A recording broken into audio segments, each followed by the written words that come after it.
نبیت سنت الاعتکاف۔ پیارے پیارے اسلامی بھائیوں اور مدنی چینل کے ناظرین، الحمدللہ عز و جل آج جمعرات ہے۔ ہر جمعرات دعوت اسلامی کا ہفتہ وار سنت و برا اجتماع دنیا بھر میں ہزاروں مقامات پر ہوتا ہے۔ اسی سلسلے میں آج باب الاسلام سندھ کے شہر حیدرآباد کے فیضان مدینہ دعوت اسلامی کے مدنی مرکز میں ہفتہ وار ویکلی اجتماع کا سلسلہ ہے۔ رب کریم ہم سب کی حاضری کو اپنی بارگاہ میں قبول فرمائے اور آج کے اجتماع کی برکتیں نصیب فرمائے۔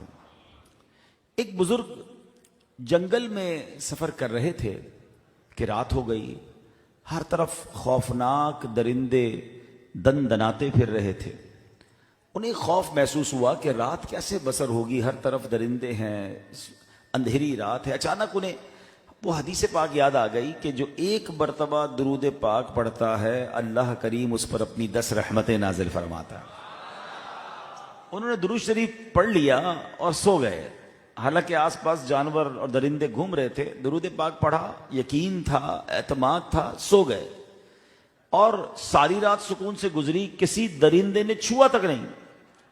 صبح ہوئی تو سبحان اللہ، اور انہوں نے بتایا کہ میں نے اسی حدیث کے متعلق یہ جب میں نے حدیث یاد آ گئی تو اس لیے درود شریف پڑھا کہ ایک بار درود پڑھنے والے پر 10 رحمتیں نازل ہوتی ہیں۔ جب مجھے اللہ کی 10 رحمتیں گھیر لیں گی تو پھر کس درندے کی مجال ہے جو میری طرف آنکھ اٹھا کے دیکھے گا۔ ایک ہے درود پاک پڑھنا اور ایک ہے پھر اعتماد کرنا۔ ہمارا پرابلم پتہ ہے کیا ہے؟ ہم وظائف بہت سارے پڑھتے ہیں، تسبیح بہت سارے لوگوں کی تسبیح چل رہی ہوتی ہے، حالانکہ وظیفے جتنے بھی ہیں نا اس کا فارمولہ یہی ہے کہ آپ کو پہلے اس پہ یقین ہونا چاہیے۔ دعا، جس کی دعا یقین والی وہ دعا قبول ہے۔ جس کا وظیفہ، جس کا درود پاک، جس کی تلاوت، جو بھی برکت کے لیے آپ نے حاصل کرنا ہے نا، پہلے یقین تو لائیں اپنے اندر۔ علماء کرام تحریر فرماتے ہیں کہ جو بندہ یہ سوچتا ہے نا کہ چلو یار دعا کر لیتا ہوں، قبول ہوگی نہیں پتہ نہیں، تو فرمایا اس کی دعا قبول نہیں ہوگی۔ دعا قبول ہی اس کی ہونی ہے جس کو پہلے یقین ہو کہ میں نے دعا کرنی ہے اور رب نے قبول فرمانی ہے۔ پھر یقین دیکھیں کیسے کیسے کام کروا دیتا ہے۔ ہمیں بھی کئی لوگ ملتے ہیں، آپ کو بھی ملے ہوں گے، فلاں ہم نے تعویذات عطاریہ کے روحانی علاج کے بستے سے تعویذ لیا، کینسر کا مرض ٹھیک ہو گیا۔ بندہ اس کا منہ دیکھتا رہ جاتا ہے، یار ہم نے تو 100 تعویذ لی، ہمارا ایک مسئلہ حل نہیں ہوا، اس نے ایک لیا، اس کا کینسر ختم ہے۔ مجھے ایک صاحب ملے، بلڈ کینسر، ڈاکٹروں نے کہا 1-2 مہینے سے زیادہ زندہ نہیں رہو گے۔ وہ بندہ آیا کہہ رہا 15 سال ہو گئے مجھے، اور میں آ کر الحمدللہ فیضان مدینہ سے امیر اہل سنت کا تعویذ لے کر گیا تھا۔ تو جو ٹھیک ہونے والے ٹھیک ہو جاتے ہیں اور باقیوں کو ہوتا کچھ نہیں۔ فرق ہے، فرق یہ ہے کہ آپ کا یقین کیسا ہے۔ حالانکہ درود پاک کے فضائل ایسے ہیں، کثرت سے درود پاک پڑھنے والے کو نبی پاک علیہ الصلوۃ والسلام کی زیارت نصیب ہوتی ہے۔ یقین کے ساتھ پڑھیں کہ آقا نے، اب یہ ہے فضیلت میں درود پاک اب روزانہ کثرت سے پڑھوں گا تو انشاءاللہ ضرور کرم ہوگا۔ کثرت سے درود پاک پڑھنے والے کو مدینہ پاک کی حاضری نصیب ہوتی ہے۔ مدینے جانا ہے نا تو درود تو پڑھیں اور پھر یقین سے پڑھیں کہ انشاءاللہ جن آقا کی بارگاہ میں درود پڑھ رہا ہوں وہ اپنے در پہ بلائیں گے انشاءاللہ۔ پھر بہانہ بنتا ہے، بنے گا جانے کا پھر بہانہ، کہے گا آ کر کوئی دیوانہ، بنے گا جانے کا پھر بہانہ، کہے گا آ کر کوئی دیوانہ، چلو نیازی تمہیں مدینے والے بلا رہے ہیں۔ اور یہ مہینہ تو خاص درود پاک پڑھنے کا مہینہ ہے۔ پیران پیر شیخ عبد القادر جیلانی رحمت اللہ تعالی علیہ فرماتے ہیں، ہوا شہر الصلاۃ علی النبی، شعبان جانے جاں و جانے ایمان، صلی اللہ تعالی علیہ وسلم پر درود پڑھنے کا مہینہ ہے۔ کثرت کیجئے درود پاک کی، اپنے گھر میں، اپنی فیکٹری میں، اپنی دکان میں درود پاک کا ختم عام کیجئے۔ بچے گھر والے مل کر درود پاک پڑھیں، پھر دیکھیں کیسی رحمتوں کا نزول ہوتا ہے۔ اللہ مجھے بھی اور آپ کو بھی کثرت سے درود پاک پڑھنے کی توفیق عطا فرمائے۔ صلو علی الحبیب صلی اللہ تعالی علی محمد صلی اللہ علیہ وسلم۔ آج ایک ایسی ہستی کا ذکر کریں گے اور ان کی زندگی کا ایک کمال کا واقعہ سنیں گے۔ وہ ہستی کون ہے؟ سرکار دو عالم علیہ الصلوۃ والسلام کے بعد ساری کائنات میں جو افضل ترین ہستی ہیں وہ حضرت ابراہیم خلیل اللہ علی نبینا علیہ الصلوۃ والسلام ہے۔ خلیل کس کو کہتے ہیں؟ دوست کو کہتے ہیں۔ اللہ کے خلیل، اللہ کے دوست ہیں حضرت ابراہیم علیہ نبینا علیہ الصلوۃ والسلام۔ اور یقین کریں حضرت ابراہیم کی سیرت جس نے پڑھی نا، ایسے ایسے اپ اینڈ ڈاؤنز ہیں، ایسے ایسے واقعات ہیں۔ قرآن میں کتنے واقعات آپ کے موجود ہیں۔ آپ بانی کعبہ ہیں، آپ کعبے کی تعمیر کرنے والے ہیں۔ صفا مروہ کا سبحان اللہ جو سعی ہم کرتے ہیں وہ بی بی ہاجرہ اور حضرت اسماعیل یعنی آپ ہی کی فیملی کے واقعہ ہے، اور اسی کی یاد میں صفا مروہ ہے۔ شیطان کو کنکری مارتے ہیں وہ حضرت ابراہیم کی یاد ہے۔ ہم بقرہ عید میں قربانی کرتے ہیں وہ حضرت اسماعیل ذبیح اللہ اور حضرت ابراہیم کی اس قربانی کی یاد ہے۔ ارے زمزم کا ایک ایک قطرے کا ادب کرتے ہیں، وہ جاری ہوا ہے تو حضرت اسماعیل علیہ السلام کے قدموں کی رگڑ سے جاری ہوا ہے۔ کس اسلامی واقعے کی اور کس ہسٹوریکل واقعے کی بات کی جائے، حضرت ابراہیم علیہ السلام نے سبحان اللہ کیسے کیسے واقعات ہیں۔ وہ نمرود کی آگ جس کے اوپر سے پرندہ نہیں گزر رہا، اور حضرت ابراہیم کو جب اس آگ میں ڈالا جا رہا ہے، اللہ اکبر، سوچا نہیں کہ آگ میں جاؤں گا تو جل جاؤں گا، اگر رب راضی ہے تو میں آگ میں جانے کے لیے بھی تیار ہوں۔ بے خطر کود پڑا آتش نمرود میں عشق، بے خطر کود پڑا آتش نمرود میں عشق، عقل تھی محو تماشائے لبے بام ابھی۔ ارے عقل تو سوچتی رہ گئی، اور حضرت ابراہیم کا توکل، حضرت ابراہیم کا عشق تھا کہ آپ نے اس آگ میں بھی گویا جانا پسند کیا۔ اور میرے رب نے پھر اپنے خلیل کی مدد کیسے کی؟ اللہ فرماتا ہے یا نار کونی بردا وسلاما علی ابراہیم، اے آگ ابراہیم پر سلامتی والی، عافیت والی ہو جا۔ حضرت ابراہیم اس آگ میں 2-4 منٹ نہیں رہے، 1-2 گھنٹے نہیں رہے، ایک روایت کے مطابق 40 دن آپ اس آگ میں رہتے ہیں، باہر آتے ہیں، جس رسی سے آپ کو باندھا ہوتا ہے وہ رسی جل جاتی ہے، حضرت ابراہیم کا بال بھی بیکا نہیں ہوتا ہے۔ کیا شخصیت ہے، کیا ہستی! یقین کریں حضرت ابراہیم کو جتنا پڑھے نا، ایمان تازہ ہو جاتا ہے کہ اللہ نے کیسی صلاحیتوں سے نوازا، اور کیسا اللہ پر بھروسہ، کیسا توکل تھا، کیسا جذبہ تھا۔ اللہ حضرت ابراہیم علیہ الصلوۃ والسلام کے صدقے ہمیں توکل کی نعمت عطا فرمائے۔ مگر آج ایک اور واقعہ یہ بھی قرآن میں موجود ہے، one of the amazing story of the Quran, آج وہ سننا ہے، اور وہ بھی حضرت ابراہیم علیہ الصلوۃ والسلام سے ہی ریلیٹ کرتا ہے۔ ماجرا کیا تھا؟ حضرت ابراہیم علیہ نبینا علیہ الصلوۃ والسلام نے سمندر کے کنارے پر ایک لاش دیکھی۔ اب صورتحال یہ تھی کہ جب پانی آتا تھا تو اس کی پانی کے ساتھ مچھلیاں آتی تھی، اس لاش کو کھاتی تھی۔ پانی اتر جاتا تھا تو درندے آتے تھے، وہ اس لاش کو کھاتے تھے۔ جب درندے چلے جاتے تھے تو پرندے آتے تھے، وہ چونچ مار مار کر اس لاش کا گوشت کھا رہے تھے۔ یہ منظر دیکھ کر حضرت ابراہیم علیہ السلام، اللہ کے نبی تھے نا، کیا کمال کی سوچ آئی۔ آپ کہتے یا اللہ یقیناً مجھے یقین ہے کہ تو مردہ زندہ کرنے پر قادر ہے، دوبارہ زندہ فرمائے گا، مگر مجھے تجسس یہ ہو رہا ہے کہ کاش میں یہ منظر اپنی آنکھوں سے دیکھ سکوں کہ تو قیامت کے دن کس طرح انسان کو اکٹھا کرے گا، جس کے جسم کے کچھ حصے مچھلیوں نے کھا لیے، کچھ حصے درندے کھا گئے، کچھ حصے پرندے کھا گئے۔ اے اللہ یہ سب کے سب کیسے تو اکٹھے کرے گا؟ یقین ہے مجھے، مگر مجھے تجسس ہے کہ یہ سب ہوگا کیسے۔ آئے ہائے، یہ جو ڈسکشن ہے نا، جو اللہ کی بارگاہ میں حضرت ابراہیم علیہ السلام نے کلام کیا، اس کو قرآن نے کس پیارے انداز میں بیان کیا، ذرا سنیے۔ اللہ قرآن میں فرماتا ہے بسم اللہ الرحمن الرحیم وَإِذْ قَالَ إِبْرَاهِيمُ رَبِّ أَرِنِي كَيْفَ تُحْيِي الْمَوْتَى، اور جب ابراہیم نے عرض کی اے رب، اے میرے رب مجھے دکھا دے کہ تو مردوں کو کیسے زندہ فرمائے گا۔ قَالَ أَوَلَمْ تُؤْمِنْ، اللہ نے فرمایا کیا تجھے یقین نہیں؟ دیکھیے یہ خلیل، اللہ اور اس کے خلیل کی بات کیسی ہے۔ اے ابراہیم تجھے یقین نہیں؟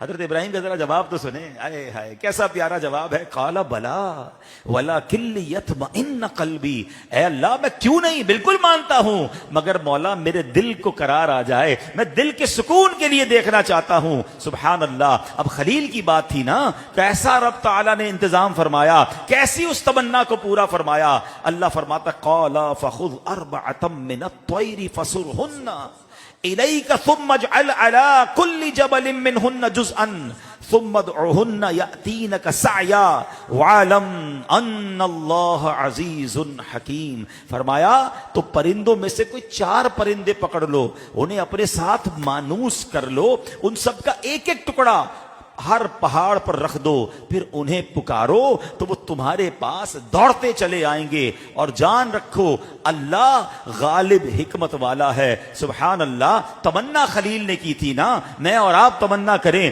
ہمیں کیوں بتایا جائے, مگر وہاں خلیل کی تمنا ہے. انتظام کیسا ہوا, ارشاد بھی ہوا کہ اے ابراہیم 4 پرندے پالو, ان کو اپنے ساتھ خوب مانوس کر لو, جب اچھی طرح تمہارے ساتھ گھل مل جائیں, مانوس ہو جائیں, ذبح کر کے ان کے سر اپنے پاس رکھ لو. اب انتظام دیکھیں قدرت کا, پرندے ذبح ہوئے, 4 پرندوں کے سر حضرت ابراہیم نے اپنے پاس رکھے. اب اس کے بعد ان گوشت کا قیمہ بناؤ, یعنی 4 پرندوں کو آپس میں اس کے گوشت کا قیمہ مکس کر دو. اس کے بعد ارد گرد کے پہاڑوں پر تھوڑا تھوڑا رکھ دو اور ان کو پکارو, پھر تمہیں اپنی قدرت کا کرشمہ دکھائیں گے. اب کیا ہوا ذرا سنیے. حضرت ابراہیم نے 4 پرندے لیے. وہ پرندے کون سے تھے ذرا غور سے سنیے گا, آج میرے بیان میں آگے ان پرندوں کا مزید ذکر ہونا ہے. مرغ, کبوتر اور مور اور گدھ, 4 پرندے. چاروں کو آپ نے پالا, اپنے ساتھ مانوس ہو گئے, ذبح کیا, جو حکم تھا 4 سر اپنے پاس رکھے, ان 4 کے گوشت کا قیمہ بنایا گیا, اور تھوڑا تھوڑا قیمہ جو ہے وہ الگ الگ پہاڑوں پر, ایک ساتھ نہیں, الگ الگ پہاڑوں کی چوٹیوں پر رکھ دیا گیا. اللہ اکبر. اب کیا ہوا, حضرت ابراہیم کو رب نے کیا فرمایا تھا, وہ پکارو. حضرت ابراہیم نے پکارا, یا ایھا الدیک, اے مرغ, یا ایتھا الحمامہ, اے کبوتر, یا ایھا النسر, اے گدھ, یا ایھا الطاؤس, اے مور. آپ نے جیسے ہی پکارا ان 4 پہاڑوں سے قیمہ اڑنا شروع ہوا.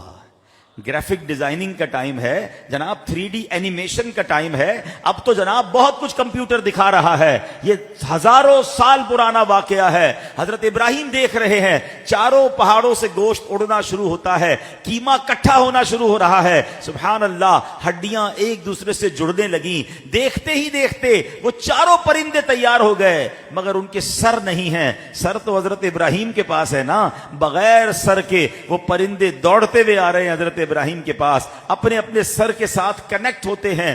اللہ اکبر. اور آپ کے پاس 2 دانے رکھے تھے, 4 پرندوں نے وہ دانے چگنے شروع کر دیے, اپنی بولی میں جو ان کا انداز تھا وہ بولنا شروع کر دیا. اللہ اکبر. حضرت ابراہیم نے جب اپنی آنکھوں سے یہ منظر دیکھا, آپ کے دل کو مزید اطمینان ہو گیا, مزید قرار ہو گیا. سبحان اللہ. اللہ نے اپنی قدرت کا کیسا نظارہ دکھایا.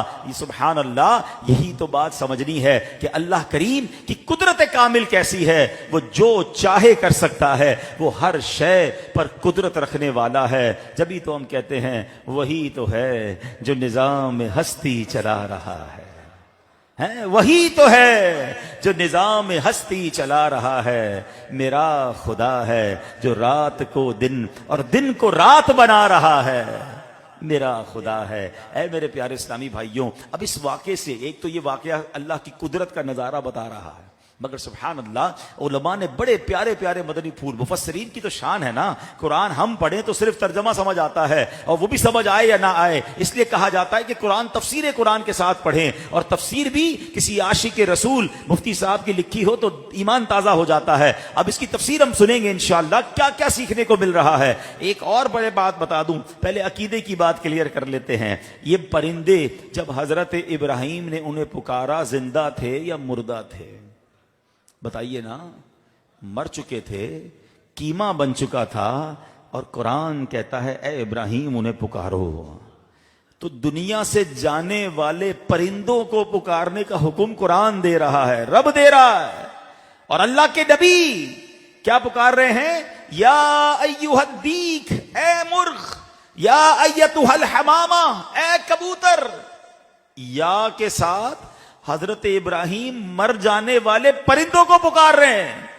ارے جب یہ شرک نہیں ہے تو جو اللہ والے دنیا سے جانے کے بعد ویسے بھی حیات ہوتے ہیں، ان کی روحانی زندگی ہے، اگر انہیں کوئی یا رسول اللہ کہے یا غوث اعظم کہے یا داتا حضور کہے تو اس میں کیا پرابلم ہے؟ قرآن کہتا ہے مرنے والے پرندوں کو پکارو، اور آج ہم اگر کسی کو، یقیناً ہم کسی کو عبادت کی نیت سے نہیں پکارتے، ہم کسی کو رب مان کر نہیں پکارتے، اللہ اکبر یہ پکارنا تو قرآن سے ثابت ہو گیا، تو امید ہے کہ یہ کنفیوژن اگر پیدا ہوئی تو وہ ختم ہو جائے گی۔ اب آتے ہیں سبحان اللہ، ان چاروں پرندوں سے ہمیں اور کیا سیکھنے کو مل رہا ہے؟ یہ چار پرندے چار بڑی یہ سمجھے کہ ان چاروں پرندوں میں چار برائیاں ہیں، ان کے اندر چار قسم کی خصلتیں ہیں، وہ سمجھنی ہے۔ بھائی کوئی اور پرندے بھی تو لے سکتے تھے، یہ چار الگ الگ پرندے کیوں لیے گئے؟ کون کون سا پرندہ تھا؟ مور، مرغ، کبوتر اور گدھ۔ حضرت ابراہیم علیہ السلام نے وہ چار ذبح فرمائے نا، ان میں چار برائیاں پائی جاتی ہیں۔ اس واقعے میں اشارہ یہ ہے کہ جب تک آدمی اپنے اندر سے ان چار برائیوں کا خاتمہ نہ کر لے تب تک اس کے دل سے پردے نہیں ہٹ سکتے، نہ وہ یقین کی اعلیٰ منزل تک پہنچ سکتا ہے۔ اب وہ چار برائیاں کون سی ہیں ہم نے چیک کرنا ہے، کہیں ہمارے اندر تو یہ برائیاں نہیں۔ پہلا پرندہ کون سا تھا؟ مور، بڑا حسین پرندہ ہے، بہت خوبصورت اس کے پر ہوتے ہیں، شاید پرندوں میں سب سے زیادہ حسین یہی پرندہ ہے، لیکن اس میں ایک بری خصلت پائی جاتی ہے، اس سے اپنے حسن و جمال پر بڑا گھمنڈ ہوتا ہے، بڑا تکبر، پراؤڈ، مجھ جیسا حسین کوئی نہیں۔ تو مور کے اندر کیا خصلت ہے؟ گھمنڈ، تکبر۔ دوسرا پرندہ گدھ، یہ تو ویسے ہی بدنام پرندہ ہے کیونکہ یہ مردے کھاتا ہے۔ اس کی بری خصلت کیا ہے کہ اس میں ہرس، لالچ کوٹ کوٹ کر بھری ہوئی ہے۔ تو گدھ کی بری عادت کیا ہو گئی؟ لالچ، ہرس۔ تیسرا پرندہ کون سا تھا؟ مرغا۔ مرغے میں بری خصلت یہ کہ اس میں شہوت، نفسانی خواہشات بہت زیادہ ہوتی ہیں۔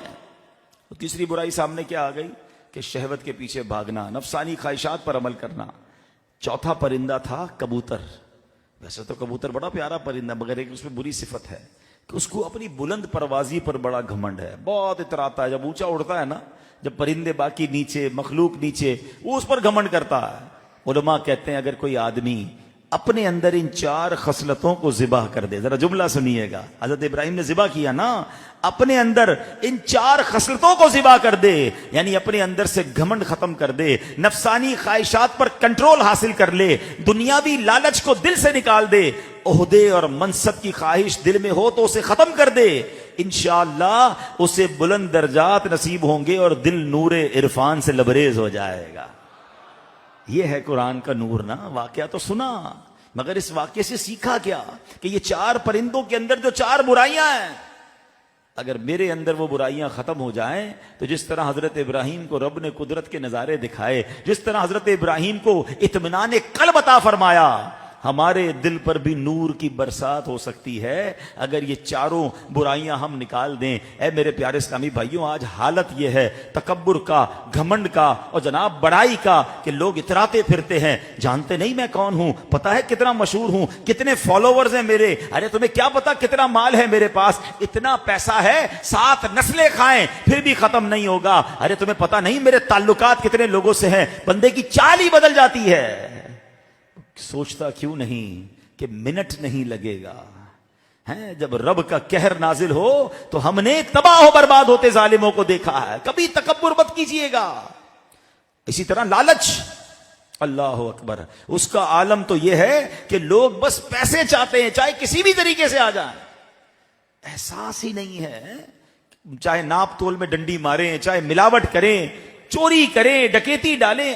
کبھی کبھی تو لرز جاتا ہے بندہ کہ کسی حادثے میں، ٹرین کا مثال کے طور پہ حادثہ ہو تو یہ بھی خبریں آتی ہیں کہ کچھ لوگ امداد کرنے پہنچ رہے ہیں اور کچھ لوگ ان زخمی اور جان سے جانے والوں کے ہاتھ سے گڑیاں اتار رہے ہیں، ان کی جیبیں خالی کر رہے ہیں۔ اللہ اکبر، اتنی لالچ، ایسا آنکھوں پر پردہ ہے، مجھے کہتے ہوئے مزہ نہیں آ رہا، مگر آپ سن کر شاید حیران ہو جائیں گے، لرز جائیں گے کہ طواف کعبہ کے دوران بھی جیب کتروں کو پکڑا گیا ہے۔ وہاں تو مسلمان ہی آتا ہے نا، ایسا کیسا نگاہوں پر پردہ ہے کہ طواف کے دوران بھی اسے پیسے چاہیے، یہ نہیں دیکھ رہا کہ کدھر یہ کر رہا ہوں، مگر لالچ، انسان کو برباد کر دیتی ہے. اسی طرح حب جاہ، شہرت کی خواہش، منصب کی خواہش، یہ ایک ایسا عالم بن گیا ہے، ایک ایسی بیماری آ گئی ہے. سیلفی ایسی جگہ جا کے لینی جا کسی نے نہ لی ہو. ہم نے سمندر میں ڈوبتے لوگوں کو دیکھا، پہاڑوں سے گرتے دیکھا. بھائی ویوز ملیں گے نا، لائکس ملیں گے، لوگوں کو پتا چلے گا میں کتنا مشہور ہوں. اس کے لیے غلط کہنا ہے، صحیح کہنا ہے، کسی کے جناب معاذ اللہ عیب کھول دینے ہیں، کوئی بھی الٹی بات کرنی ہے تاکہ کسی طرح میں مشہور ہو جاؤں اور دنیا کو پتا چلے میں کون ہوں. پیسے خرچ کر کے لوگ شہرت اپنانے کی کوشش کر رہے ہوتے ہیں. کہ جو دل میں حب جاہ ہے نا ناظرین، اے میرے پیارے اسلامی بھائیوں، یہ برباد کر دیتی ہے. بہت برا حال ہے، ہر طرف برائیوں کا ایسا لگتا ہے سیلاب آیا ہوا، فکر بھی کسی کو نہیں ہے. اے خاص اے خاصان رسول وقت دعا ہے، اے خاص اے خاصان رسول وقت دعا ہے. امت پہ تیری آ کے عجب وقت پڑا ہے. فریاد ہے اے کشتی امت کے نگہباں، بیڑا یہ تباہی کے قریب آن لگا ہے.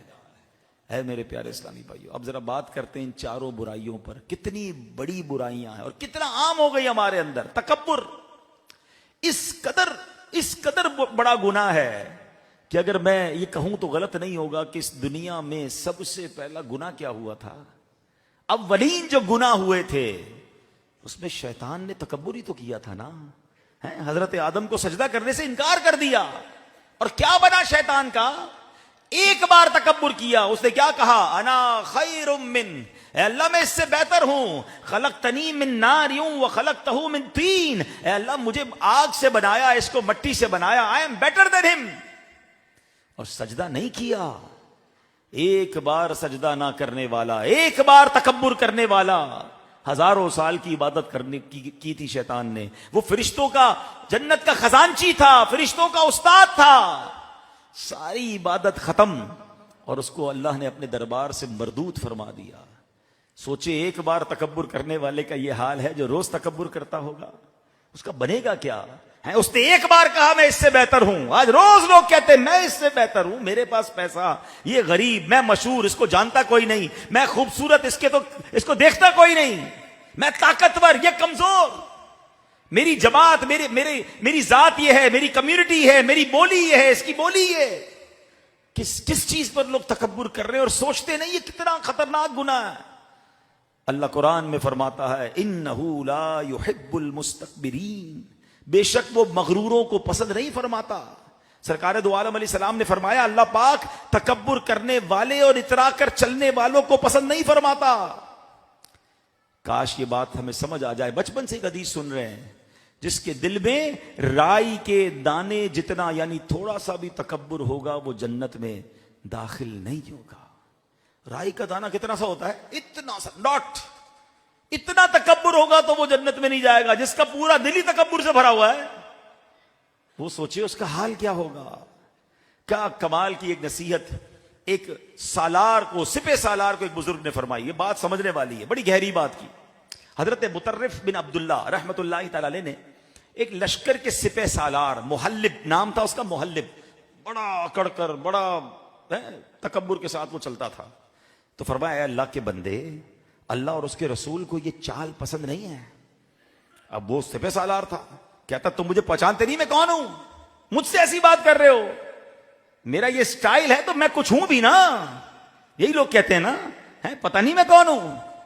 وہ اللہ والے تھے، بے شک سامنے سپہ سالار تھا. کیا کمال کا جملہ فرمایا، سچی بات ہے یہ ہم سب کے لیے جملہ ہے. وہ فرماتے میں جانتا ہوں تمہیں، خوب پہچانتا ہوں، تمہارا آغاز ایک ناپاک قطرے سے ہوا اور انجام تم بدبودار مردہ ہو جاؤ گے، اور باقی ساری زندگی دونوں حالتوں کے درمیان تم پیٹ میں گندگی اٹھائے پھرتے ہو. یہ سن کر محلب جو سپہ سالار تھا وہ شرمندہ ہو کر چلا گیا. سچ بتائیں تکبر کرنے والا سوچے میری پیدائش کیسے ہوئی، مرنے کے بعد میرے جسم کا حال کیا ہوگا، بدبودار مردہ. کبھی کسی کی لاش دفن ہونے سے ڈیلے ہو جائے، لوگ کہتے ہیں یار بدبو آنے لگ جائے گی، لاش سڑنے لگ جائے گی، جلدی دفناؤ. یہ ہے میری اور آپ کی حقیقت. اور پھر فرمایا باقیہ زندگی بھی کا کیا ہو، تم پیٹ میں کیا لے کے گھوم رہے ہیں، گندگی لے کے گھوم رہے، پھر اکڑ کس بات کی. کاش یہ بات سمجھ آ جائے. تو آج میرے پیارے اسلامی بھائیوں نیت کرنی ہے، پہلی برائی جو ہم نے قرآن کے اس واقعے سے سیکھی کہ تکبر کو دل سے نکالنا ہے. تکبر ساتھ ہوا تو مارے جائیں گے. اور اب تکبر سے بچنے کا طریقہ, تکبر کے نقصانات, اور اسے کیسے ہم بچیں کہ پہلے تکبر کے نقصانات کو پیش نظر رکھے کہ شیطان کی ساری عبادتیں برباد ہو گئی, میرے پاس تو ہے ہی کچھ نہیں. پھر عاجزی اختیار کرے, اور اس کا انداز بڑا پیارا ہے کہ سلام میں پہل کرے. ہاں, جب بھی کسی سے ملاقات کرنا پہلے بڑھ کر آپ خود سلام کریں. یہ بھی تکبر کی ایک نشانی ہے. میں کیوں سلام کروں, مجھے لوگ سلام کریں, بچے مجھے, میں بڑا ہوں, لوگ مجھے سلام کریں. نہیں, آپ آگے بڑھ کر سلام کریں. حدیث پاک میں ہے سلام میں پہل کرنے والا تکبر سے بری ہے.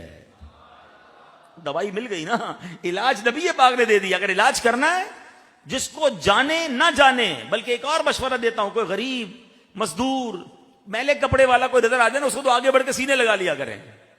شاید بہت عرصے سے کسی نے اس کو سینے نہیں لگایا ہوگا. پیار سے ملے اس سے, اس کو زیادہ گرم جوشی دکھائیں. ہماری ساری اٹینشن پیسے والوں پر, شخصیات پر. او حضرت کیسے ہیں, ٹھیک ہیں, گاڑی سے اترا ہے نا, او بھائی گاڑی والے کے برابر میں سائیکل والا بھی آیا تھا, وہ مسلمان نہیں.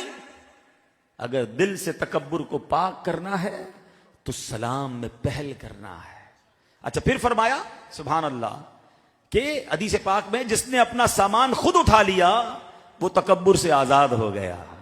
یہ بھی تکبر کی نشانی کہ اپنا سامان میں کیوں اٹھاؤں, ملازم اٹھائیں, میں تو شخصیت ہوں نا, میرے تو بیگ, میرے جوتے, میری چیزیں لوگ اٹھائیں, میں کیوں اٹھاؤں. لیکن کبھی کبھی اپنا سامان خود اٹھائیں, اپنے چپل خود اٹھائیں, اپنے سامان کو لے کر نکلے. نبی پاک علیہ الصلوۃ والسلام کونین کے والی ہیں, اور بازار میں سودا سلف لیتے تھے اور اپنا سامان لے کر خود گھر آتے تھے. اگر دیکھیں, اگر آپ کو یہ آپ کے بچے ساتھ ہیں, آپ کے دوست ساتھ ہیں, وہ آپ کا سامان اٹھاتے ہیں, تکبر نہیں ہے. لیکن اگر خود اٹھانا پڑے اور بھاری لگے دل کو کہ یار لوگ کیا کہیں گے, میں اپنے چپل اٹھا رہا ہوں, لوگ کیا کہیں گے, میں اپنا سامان خود اٹھا رہا ہوں, تو پھر سمجھ لو گڑبڑ ہے. پھر دل میں کوئی کہانی ہے. جبھی تو برا لگ رہا ہے, نارمل سی بات, آپ کو کیوں برا لگ رہا ہے. تو دل کو تکبر سے پاک کرنا ہے. جب بھی دل میں تکبر محسوس ہونا تو ایک اور وظیفہ لے لیں, اعوذ باللہ من الشیطان الرجیم. ایک بار پڑھنے کے بعد الٹے کاندھے پر 3 بار تھو تھو تھو, تھوک نہیں پھینکیں گے, صرف یہ کہیں گے, تھو تھو کریں گے 3 بار. انشاءاللہ عز و جل تکبر سے حفاظت رہے گی. اللہ مجھے بھی تکبر سے پاک کر دے, آپ کو بھی پاک کر دے, ہمیں عاجزی والا بنا دے. اب دوسری برائی جو اس قرآن کے واقعے سے سننے کو ملی, عہدے اور منصب کی خواہش. یہ بھی بڑا مسئلہ ہے جناب. ایسی جناب خواہش ہے کہ کسی کا بیڑا غرق کرنا ہو, رشوت دینی ہو, کسی کو ڈیمیج کرنا ہو, کسی طرح میں سیٹ پر آ جاؤں. اچھا, یہ کمال ہے, صرف سیاست دانوں میں نہیں ہوتا پرابلم. سیاست دان اپنے حساب سے یہ کام کر رہے ہوتے ہیں, لیکن ادھر چھوٹی چھوٹی کمیٹیوں کے لیے لوگ لڑ رہے ہوتے ہیں. اپنے علاقے میں ذرا کمیٹی کا بڑا بن جاؤں, مسجد کمیٹی میں بھی یہ چل رہا ہوتا ہے, کسی طرح میرا نام ہو جائے, میں اوپر آ جاؤں. یعنی دل نہیں بھر رہا یار کہ کسی نہ کسی جگہ میرا عہدہ ہو جائے, نام کے آگے secretary, general secretary, president, vice president. اچھا لگتا ہے بہت سارے عہدے تو راضی کرنے کے لیے بنائے, پریزیڈنٹ, اس کے بعد وائس پریزیڈنٹ بھی ڈال دیا, جنرل سیکرٹری, جوائنٹ سیکرٹری, بیچ میں اور 2-4, پھر آخر نہیں ملا تو ممبر ڈال دیا. یہ کچھ نہ کچھ کر کے راضی کر لو بھائی, ورنہ ناراض ہو جائے گا. جس کو یہ شوق ہے کہ مجھے عہدہ ملے, مجھے منصب ملے, میں نمایاں ہو جاؤں, یاد رکھیے بعض اوقات یہ عہدہ مروا دیتا ہے. فرعون کو عہدہ ملا تھا, وہ پھول گیا. کیسا پھولا؟ خدائی کا دعویٰ کیا, 300 سال تک عیاشی کرتا رہا. انجام کیا ہوا؟ دریائے نیل میں غرق کر دیا گیا. اچھا, اللہ کی شان دیکھی, اس کی لاش کو باقی رکھا گیا. آج بھی مصر کی میوزیم میں اس کی لاش موجود ہے. کیوں؟ تاکہ ہزاروں سال بعد بھی اس خدائی کا دعویٰ کرنے والے کا دنیا انجام دیکھے کہ یہ ہوتا ہے اس کا انجام. اچھا, اسی طرح نمرود کو عہدہ ملا, خدا بن گیا, خدائی کا دعویٰ کرنے لگا. آخر کیا ہوا؟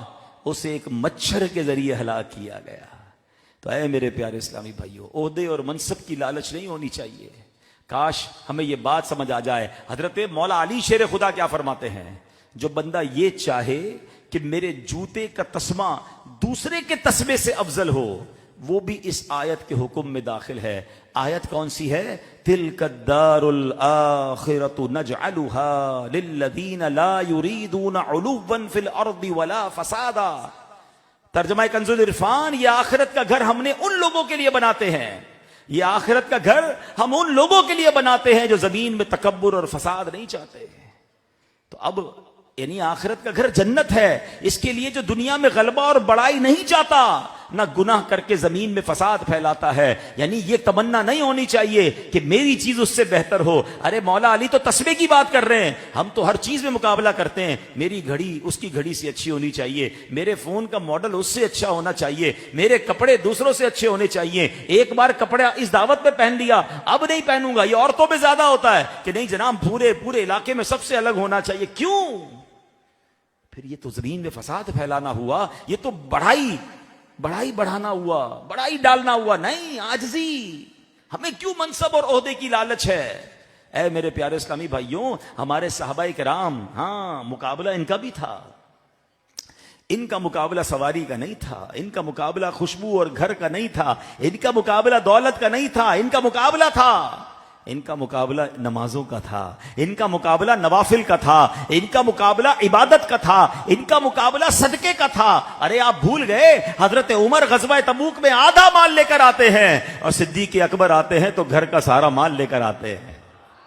یہ کیا کیسا مقابلہ ہے؟ بڑھنا ہے آگے، مگر نیکیوں میں بڑھنا ہے۔ کاش یہ بات سمجھ آ جائے۔ صحابہ کرام میں باپ اور بیٹا ہوتے تھے نا، اور جہاد کا اعلان ہوتا تو بحث کیا ہوتی تھی؟ باپ کہتا تم گھر سنبھالو، میں جہاد پر جاؤں گا۔ بیٹا کہتے نہیں ابا جان آپ کی ضرورت ہے، میں جا کے شہید ہوں گا۔ ارے لڑتے کس بات پر تھے؟ کمپٹیشن کس بات پر تھا؟ کہ نیکی حاصل کرنی ہے۔ غربت کی وجہ سے اگر کوئی صحابہ جو تھے وہ راہ خدا میں سفر نہ کر سکتے تو وہ آنسو بہاتے تھے، یہاں تک کہ معذور صحابہ بھی شہادت حاصل کرنے کے لیے آقا کی بارگاہ میں آ جاتے کہ حضور کسی کام تو آ جاؤں گا، مجھے بھی شامل کر لیں، مجھے بھی اپنے ساتھ لے جائیں۔ اللہ اکبر۔ کسی کے بارے میں آتا ہے وہ آدھی رات عبادت کرتے تھے، کسی صحابی کو کسی بزرگ کو پتہ چل جاتا وہ پوری رات عبادت شروع کر دیتے۔ کسی کے بارے میں پتہ چلتا یہ ایک رات میں تہائی قرآن پڑھتے ہیں، 1/3 قرآن پڑھتے ہیں، وہ روزانہ آدھا قرآن پڑھنے لگ جاتے۔ کسی کا پتہ چلتا یہ آدھا پڑھتے ہیں، اگلے پورا قرآن پڑھنے لگ جاتے۔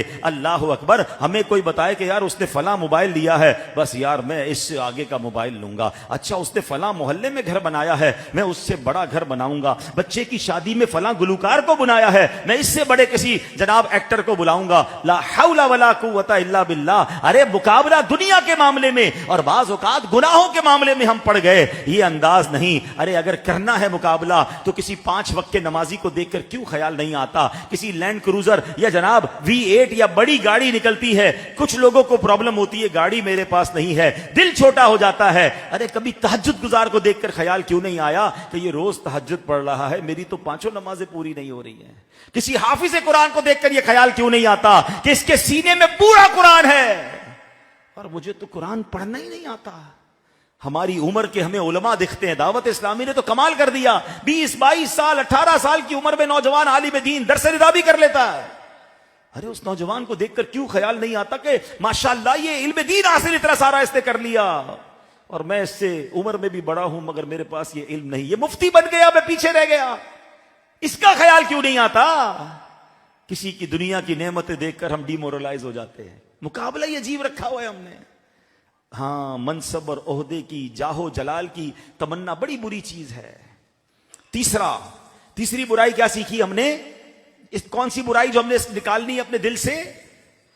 وہ ہے نفسانی خواہشات کی پیروی۔ آج کے اس پرفتن دور میں نفسانی خواہشات پر قابو پانا بڑا ضروری ہے، ورنہ یہ بڑوں کو ہلاک کر دیتی ہے، تباہ کر دیتی ہے۔ تاریخ میں ایسے بڑے واقعات ملتے ہیں کہ بندہ بڑا عبادت گزار اس زمانے میں عابد مشہور ہوتا تھا، مگر نفسانی خواہشات کے ہاتھوں میں ایسا بہا کہ اس کا سب کچھ برباد ہو گیا۔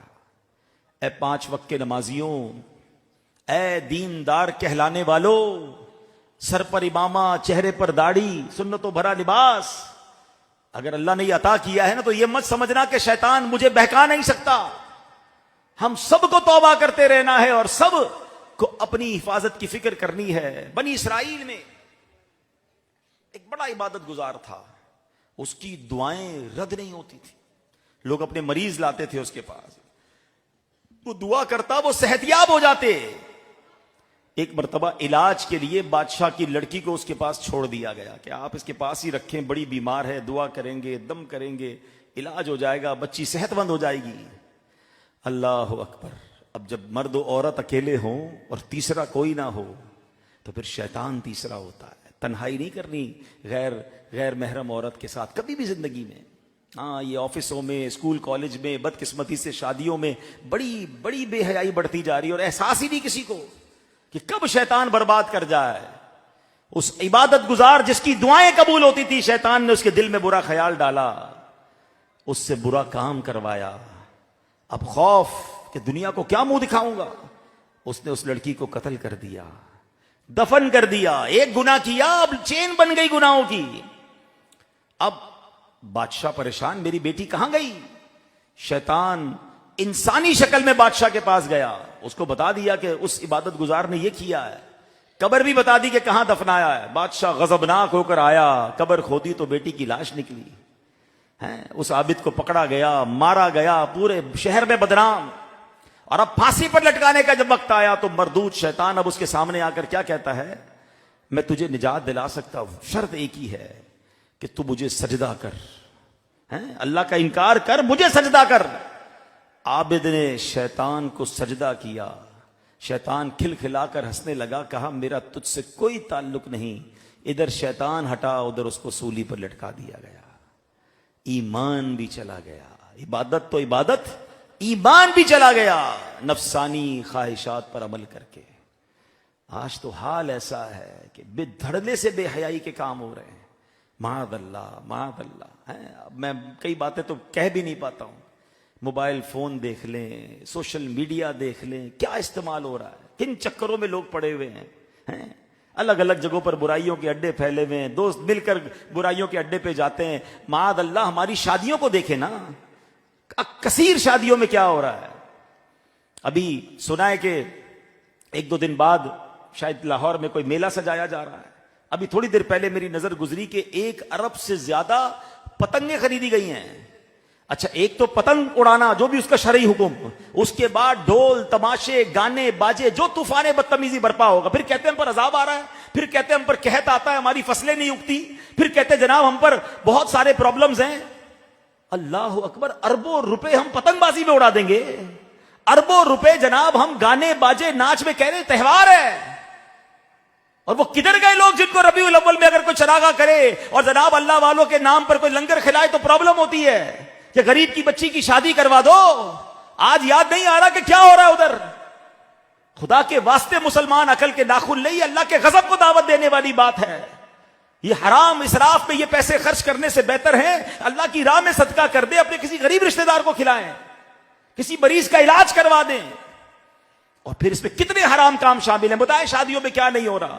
ہم حیران ہوتے جب سنتے ہیں کہ فلاں. اچھا افسوس تو یہ ہوتا ہے کہ نیک نمازی کہلانے والا بندہ اب اچھا خاصا یار آتا ہے مسجد میں، کبھی کبھی نظر آتا ہے، اس کے بچے کی شادی ہوئی، فلاں گلوکار کو بلایا 1 کروڑ روپے دے دیے اس کو، فلاں اس کو بلایا 1.5 کروڑ روپے دے دیے اور ناچ. اچھا پہلے کیا ہوتا تھا معاذ اللہ، شادیوں میں جب ہم چھوٹے تھے نا تو ایک بات آتی تھی، اللہ کا شکر دیکھا کبھی نہیں، کہ فلاں نے اپنے بچے کی شادی میں ناچنے والیاں بلائیں.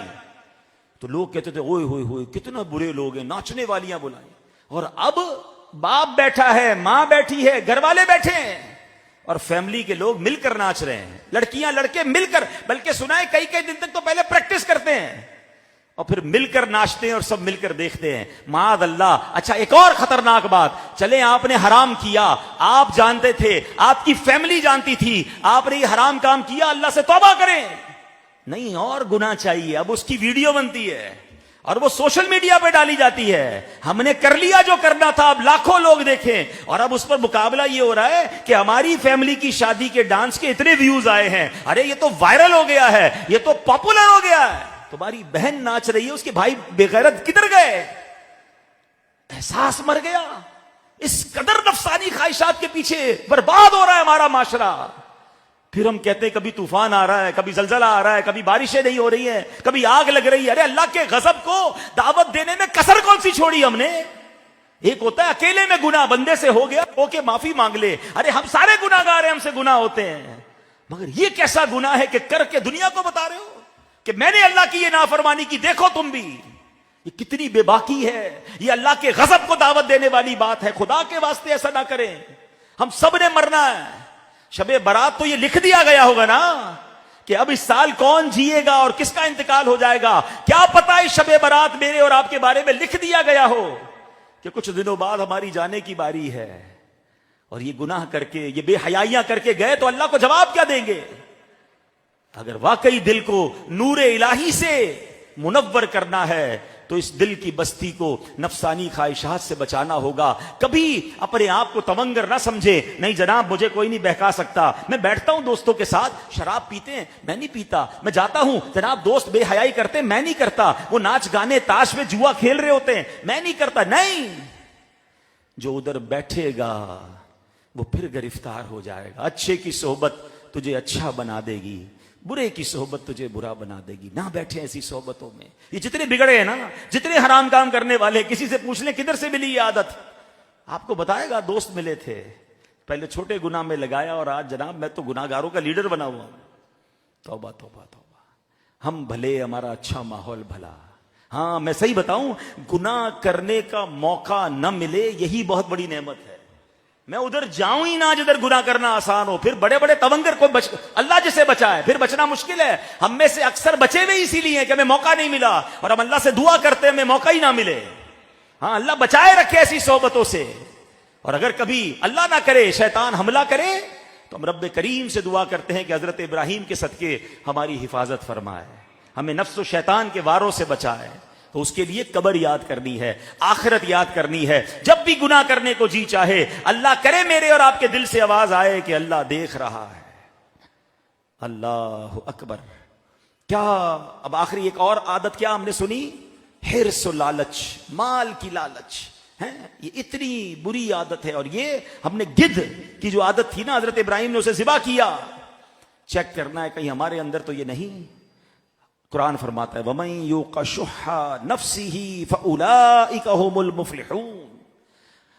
آسان ترجمہ قرآن کنز العرفان. جسے اس کے نفس کے لالچی پن سے بچایا گیا تو وہی لوگ فلاح پانے والے ہیں. شح قرآن نے فرمایا, اس کا مطلب کیا ہے؟ اس کا مطلب ہے کہ بندہ مال کی محبت میں اتنا آگے گزر جائے کہ اب اسے حلال و حرام کی تمیز باقی نہ رہے. یعنی اس درجے پر آ کر مال کی محبت حرص کی بجائے ہوس میں بدل جاتی ہے. اب بندہ چاہتا ہے کہ بس مال آئے, اس لیے سودی لین دین میں پڑ جاتا ہے, رشوت بھی کھاتا ہے, ناپ تول میں ڈنڈی بھی مارتا ہے, دوسروں کو دھوکہ بھی دیتا ہے. غرض اسے بس مال چاہیے ہوتا ہے, حرام ذریعے سے آ رہا ہے یا حلال ذریعے سے, اسے اس کی کوئی پرواہ نہیں رہتی. دل میں مال کی محبت اتنی زیادہ بڑھ جائے اسے شح کہتے ہیں. اب غور کریں آج حال کیا ہے. دوائیوں میں ملاوٹ ہے, اناج میں ملاوٹ ہے. ارے سوچتے نہیں کہ یہ دوائی غلط پی کر بندہ مر جائے گا, اس کو احساس نہیں, اسے بس مال چاہیے. ارے بچوں کو جو دودھ دیا جا رہا ہے اس پہ ملاوٹ کر رہے ہو, وہ بچے کو کچھ ہو گیا تو اس کی ماں کا کیا ہوگا, بس اسے سکے چاہیے. بلکہ پچھلے دنوں ایک ایسا اسکینڈل پکڑا گیا کہ بندہ لرز جائے کہ پاکستان میں جو خون لگایا جاتا ہے اس خون کے اندر بھی کچھ لوگوں نے ملاوٹ کر دی. ارے خون تو بیچارے کسی مریض کو مرنے سے بیچارہ بچانے کے لیے لگایا جا رہا ہے, مگر چند پیسوں کے لیے وہ خون میں بھی ملاوٹ ہو رہی ہے. کیا کیا ایسے پیسے کریں گے کیا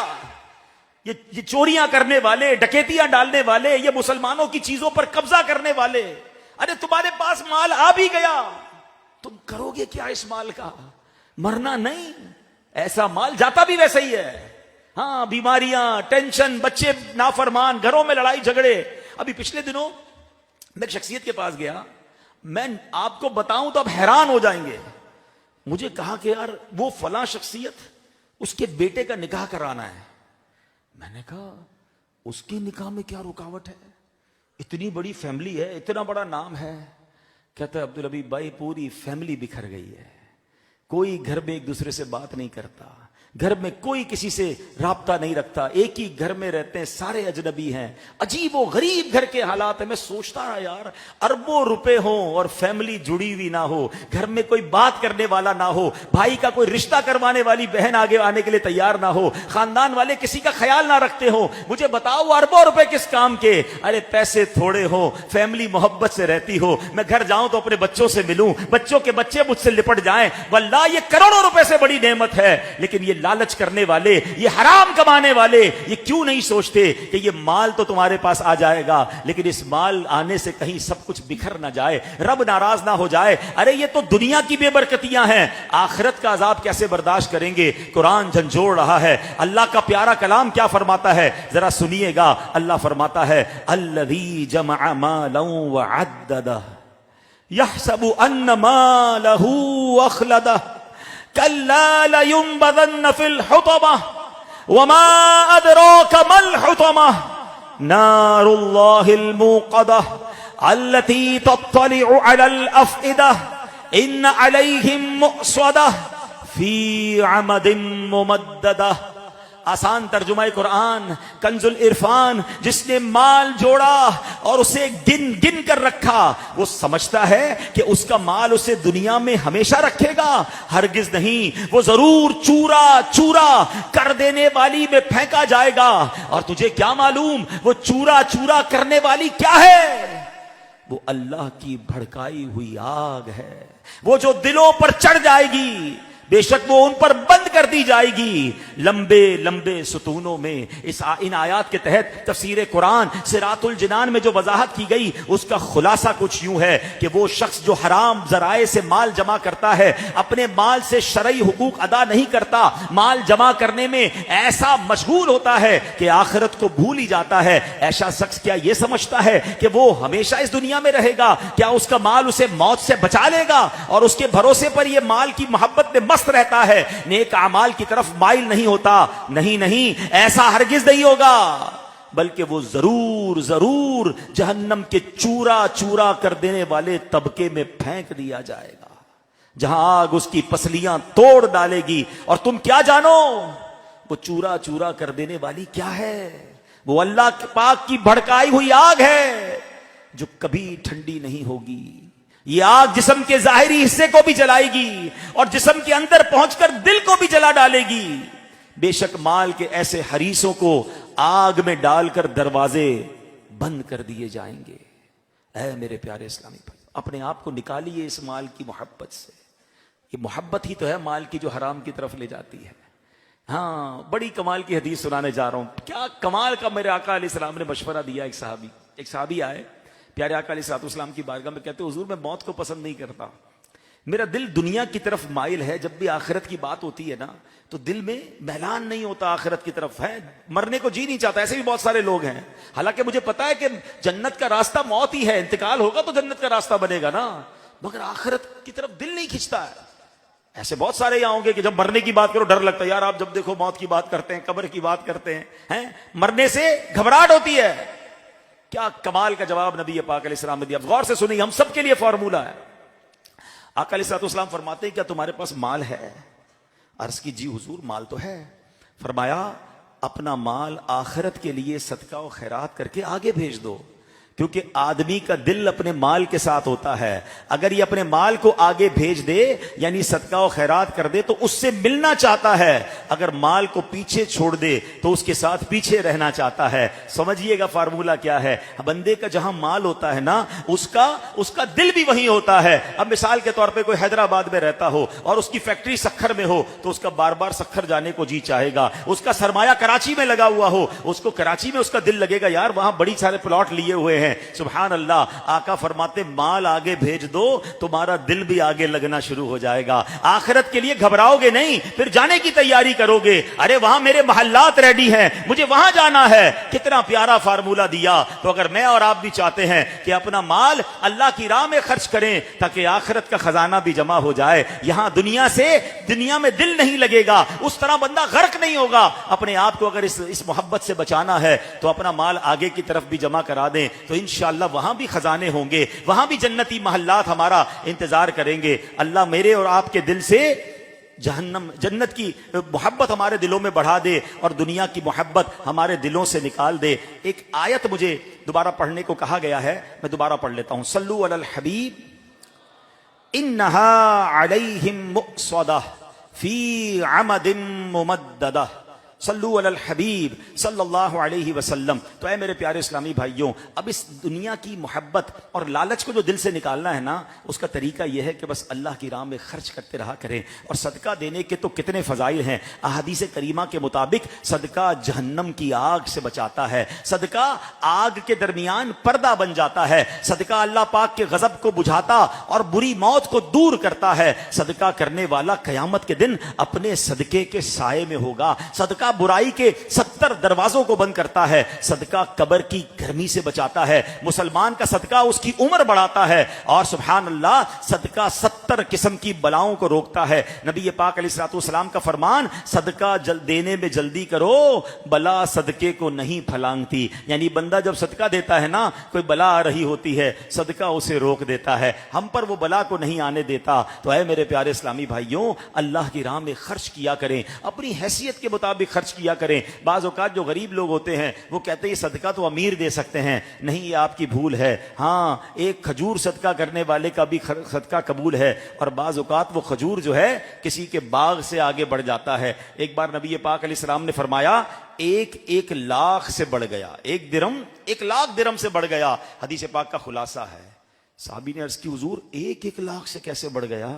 فرمایا، ایک شخص آیا جس کے پاس لاکھوں تھے، اس نے ان لاکھوں میں سے 1,00,000 صدقہ کیا. اور ایک آیا جس کے پاس 2 ہی تھے، اس نے ان 2 میں سے 1 صدقہ کر دیا. اب آپ بتائیں نا، 2 میں سے 1 دینے والا بڑا سخی ہے یا لاکھوں میں سے 1,00,000 دینے والا بڑا سخی ہے؟ ارے جس کے پاس 2 تھے اس نے 1 دیا تو 50% دے دیا نا. سبحان اللہ. تو بارگاہ الہی میں دل دیکھا جاتا ہے. تو اللہ کی راہ میں خرچ کریں، اپنے غریب رشتہ داروں کی مدد کریں، اپنے غریب مسلمانوں کی مدد کریں، دکھیارے مسلمانوں کو نوازیں. اللہ آپ کے مال میں برکت ڈال دے گا. اور جس کو اللہ نے نوازا ہے وہ اپنی زکوٰۃ پوری نکالیں، زکوٰۃ کا پراپر حساب کریں. اس بار سب نے یاد رکھنا ہے کہ جو زکوٰۃ دینے والے ہیں انہوں نے دوبارہ حساب کرنا پڑے گا کہ ہم میں سے بہت سو کی زکوٰۃ میں اضافہ ہو چکا ہوگا. سونے کے ریٹ، چاندی کے ریٹ اور دیگر بہت چیزوں کے ریٹ بڑے ہیں. ہمیں دیکھنا ہوگا کہ ہماری زکوٰۃ کتنی ہے. کچھ لوگ لم سم زکوٰۃ نکال دیتے ہیں، یار پچھلے سال 5 لاکھ نکالی تھی، چلو اس سال 6 لاکھ دے دو. نہیں، حساب کرنا ہوگا. کہیں ایسا نہ ہو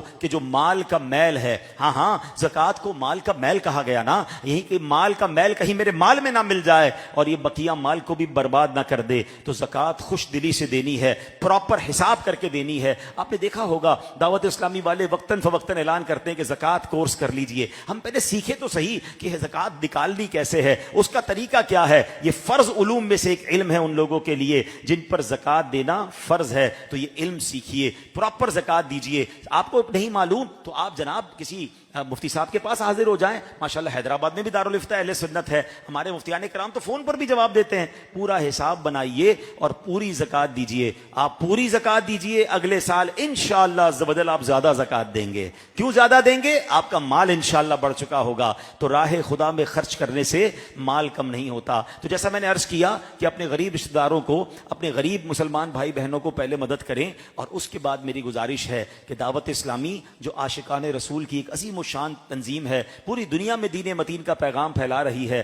20,000 سے زیادہ جامعۃ المدینہ اور مدرسۃ المدینہ موجود ہیں. اللہ اکبر. غور کریں، 5 لاکھ سے زیادہ بچے اور بچیاں بغیر فیس کے درس نظامی کر رہے ہیں، قرآن پاک پڑھ رہے ہیں. اور تقریباً 7.5 لاکھ سے زیادہ بچے بچیوں نے یا تو درس نظامی کر لیا ہے، یا حفظ قرآن کر لیا ہے، یا ناظرہ قرآن پڑھ لیا ہے. اتنی بڑی پروڈکشن دعوت اسلامی اس امت کو دے رہی ہے. 7,000 سے زیادہ مسجدیں بنا دی گئیں. اللہ اکبر. میڈیا کے ذریعے، سوشل میڈیا کے ذریعے جس طرح دین متین کی دعوت کو پھیلایا جا رہا ہے، اسی سوشل میڈیا کے ذریعے جہاں اسلام دشمن قوتیں کام کر رہی ہیں، آپ کی دعوت اسلامی ایک ڈھال بن کر کروڑوں لوگوں تک اسلام کا پیغام پہنچا رہی ہے. جناب لوگ کہتے ہیں الٹی بات کرو تب لوگ سنتے ہیں، نیگیٹو بات کرو تب وائرل ہوتا ہے. اللہ اکبر. دعوت اسلامی نے یہ پروف کر کے بتایا ہے کہ سچی بات، ستھری بات اچھے انداز سے کرو، وہ بھی ملینز میں لوگ دیکھتے ہیں. آپ کو جان کر خوشی ہوگی کہ دعوت اسلامی کے اس وقت سوشل میڈیا پلیٹ فارم پر 7 کروڑ سے زیادہ سبسکرائبر اور فالوورز ہو چکے ہیں. الحمدللہ. تو اللہ کی رحمت ہے، دنیا سن رہی ہے، مختلف زبانوں میں پروگرامز ہمارے چل رہے ہیں. ابھی الحمدللہ ایمریٹس ایئر لائن میں اور دیگر اداروں میں آپ کے پروگرام جاتے ہیں مدنی چینل کے اور وہ چل رہے ہیں. یہ کیسے ہو رہا ہے؟ اس معاشرے پر امپیکٹ ڈال رہی ہے دعوت اسلامی. اور اتنا بڑا کام, یہ تو کچھ دینی کام میں نے بتائے, پھر ویلفیئر کی بات کریں تو سبحان اللہ. اب آج شام ایک جگہ بیٹھے تھے, بات ہو رہی تھی, تقریباً 90,000 87,000 خون کی بوتلیں دعوت اسلامی نے اب تک تھیلیسیمیا کے مریضوں کو دی ہے. شاید لوگوں کو پتہ نہیں یہ کارنامہ کتنا بڑا ہے. پاکستان جب سے بنا ہے اب تک کسی ایک فلاحی تنظیم نے یہ کارنامہ سر انجام نہیں دیا. آپ 90 کروڑ روپے جمع کر کے لوگوں میں بانٹ سکتے ہیں, 90,000 لوگوں کو خون دینے کے لیے تیار نہیں کر سکتے. اور یقین کریں ابھی تو ہلکا ہاتھ رکھا ہے, کبھی ضرورت پڑی اور پیر صاحب نے اعلان کیا تو دنیا دیکھے گی کہ دعوت اسلامی کس طرح اسلامی. ابھی تو اسلامی بہنیں آئی نہیں ہماری, ان کو ہم بلاتے ہی نہیں کہ بھائی پورے ہو جاتے ہیں. ضرورت پڑے گی تو پھر دیکھے گی دنیا, اور اللہ کرے ضرورت نہ پڑے. تو الحمدللہ یہ ہے میری اور آپ کی دعوت اسلامی, جو وقت پڑتا ہے تو خون دیتی ہے, غریب مسلمانوں کی مدد کرتی ہے. فلسطین اور غزہ کے مسلمانوں کی فلسطین کے اندر جا کر مدد کر رہی ہے. دنیا بھر میں جہاں مسلمانوں پر آفت آئے دعوت اسلامی آپ کو نظر آتی ہے. تو جب ایسی تحریک ہو جو ہمیں جہنم کی آگ سے بھی بچائے, دنیا کی پریشانیوں سے بھی بچائے, تو پھر کیوں نہ اپنی دعوت اسلامی کا ساتھ دیں. تو میری گزارش ہے اس رمضان میں اپنی زکوٰۃ, اپنے صدقات, اپنے فطروں میں اپنی دعوت اسلامی کو یاد رکھیں. اور صرف ہم نے دینے نہیں بلکہ اے فیضان مدینہ میں آنے والوں اور مجھے سوشل میڈیا پر لائیو سننے والے عاشقان رسول, برائے کرم اس کام کو آگے بڑھائیں. آپ اپنے دوستوں سے, اپنے رشتہ داروں سے, ان مخیر اسلامی بھائیوں سے رابطہ کریں کہ اتنا بڑا دین کا کام ہو رہا ہے, آپ بھی دعوت اسلامی کو اپنی زکوٰۃ دیں. آپ کے چند بول ہوں گے, آپ کی تھوڑی سی کوشش ہوگی, اور ہو سکتا ہے کہ وہ دعوت اسلامی کا ساتھ دیں, اور اس ساتھ کی برکت سے کوئی ایک عالم بن گیا, کوئی ایک حافظ بن گیا, کسی مسجد میں کوئی حصہ لگ گیا. کیا معلوم قیامت کا دن ہو اور کوئی شخص ہمارا ہاتھ پکڑے اور کہے کہ حضور آپ نے چندہ کیا تھا یا آپ نے ڈونیشن دیا تھا, میں عالم بن گیا, چلیں جنت میں ساتھ چلتے ہیں. ہاں, علماء کو یہ موقع دیا جائے گا کہ شفاعت کر کے اوروں کو جنت میں لے جاؤ. ہم میں سے بہت سارے ایسے جو عالم نہیں بن سکے, حافظ نہیں بن سکے, دین کے عظیم مبلغ نہیں بن سکے. چلو نہیں بن سکے, ہم ان کا ساتھ تو دے سکتے ہیں نا, ان کو سپورٹ تو کر سکتے ہیں. یہ بن رہے ہیں, انشاءاللہ ان کی صدقے ہماری بھی مغفرت ہو جائے گی. اللہ کرے کہ اپنی دعوت اسلامی کے لیے ہم دل و جان کے ساتھ, شرم کو پیچھے رکھ کے ساتھ دینے والے بن جائیں. رمضان کی آمد ہے, نیت کریں انشاءاللہ اپنی زکوٰۃ, اپنے صدقات تو دعوت اسلامی کو دیں گے, اپنے دوستوں سے بھی جمع کر کے دیں گے انشاءاللہ. اللہ ہمیں اپنی دعوت اسلامی کا بھرپور ساتھ دینے کی توفیق عطا فرمائے. ہر جمعرات دعوت اسلامی کے اجتماع میں کچھ درود پاک پڑھائے جاتے ہیں اور کچھ دعائیں پڑھائی جاتی ہیں. آئیے اپنے معمولات کو پورا کرتے ہیں. درود پاک پڑھیں.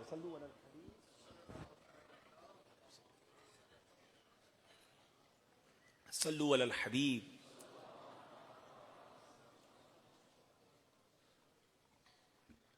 بزرگوں نے فرمایا جو شخص ہر شب جمعہ اور جمعرات کی درمیانی رات یہ درود پاک پابندی سے کم از کم ایک مرتبہ پڑھے, موت کے وقت سرکار مدینہ صلی اللہ علیہ وسلم کی زیارت کرے گا, اور قبر میں داخل ہوتے وقت بھی یہاں تک کہ وہ دیکھے گا کہ سرکار مدینہ صلی اللہ علیہ وسلم اسے قبر میں اپنے رحمت بھرے ہاتھوں سے اتار رہے ہیں.